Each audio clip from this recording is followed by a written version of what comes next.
Yes, turize rero mwe muko mudahwema gukora subscribe, mudahwema gukora share, like ndetse na comment mu biganiro byacu biba bigiye bitandukanye. Ni Isegonda TV, wowe utari wayikora ndavuga subscribe, gerageza ubashe kuba wagenda uyikora neza cyane kugira ngo ibintu bibashe kugenda bimera neza cyane. Mwakwibaza ngo ni iki tubazaniye muri uyu mugoroba noneho muri aya masaha, dore ko aba ari amasaha agoroba cyane cyangwa se amasaha abagenda agera mu gicuku.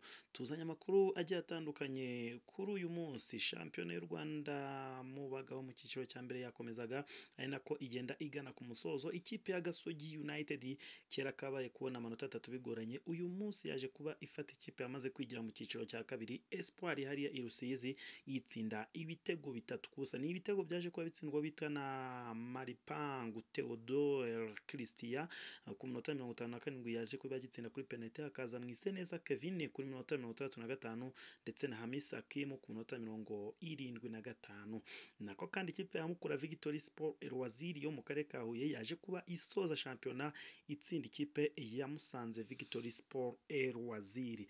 Mu yandi makuru tuzanye yo menshi noneho ni inkuru iryoshye, ni inkuru ishimishije, ni inkuru inziza ku banyarwanda benshi mwibazaga byinshi bigiye bitandukanye, aho ikipe y'igihugu y'u Rwanda Amavubi igomba kuzaba yakirira umukino wayo wa kani, bagomba kuba bashaka itike yo kuzakina kani muri Cote d'Ivoire umwaka utaha.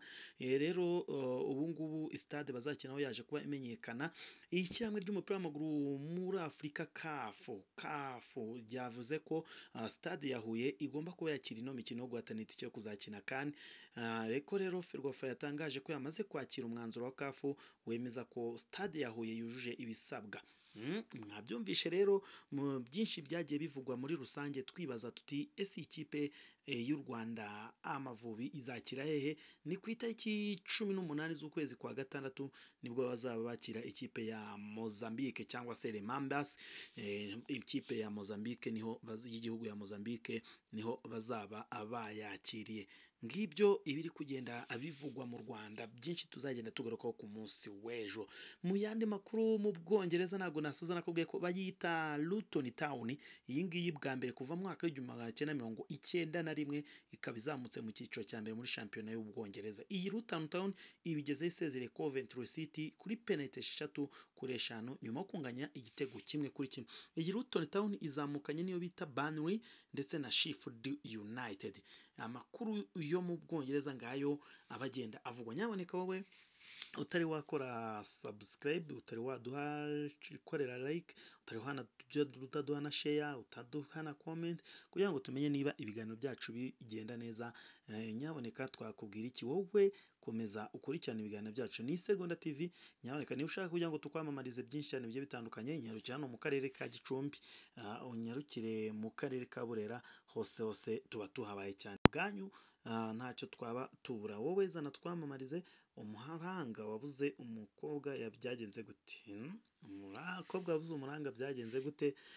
Yaheze ku babyeyi. Ntabwo twifuza ko namwe mwahera ku babyeyi, muze tubamamarize ku mafaranga make cyane ameze nk'ubuntu kweri, ubundi ibintu bigende bimera neza cyane. Ni Isegonda TV, umuhungu wanyu Ivan, mugenda mubana cyane muri rusange uko bizaba bimeze. Umuntu rero ubwo tubabwira ko u Rwanda ruzakina na Mozambique ku itariki 14 nk'uko navuze z'uku kwezi kwa gatandatu tugiye kwinjiramo, azaba ari ku isaha 9 ni mu mukino w'umunsi wa gatanu. Mu yindi nkuru nakubwira ko mu bwa mbere mu myaka 4 Benfica Lisbon iyi hariya mu gihugu cya Portugal yaje kuba yegukana igikombe cya shampiyona y'icyiciro cya mbere mu mupira w'amaguru muri Portugal. Ni cya 38 yari imaze imyaka rero 4 idatwara igikombe, ikipe yo muri Portugal. Urumva ko hirya no hino ku mugabane w'i Burayi amashampiyona ari kugenda asozwa. Ubwo rero wakumva ko Benfica Lisbon ariyo yegukanye, ibashe kuba yakwegukana igikombe cya shampiyona ya Portugal.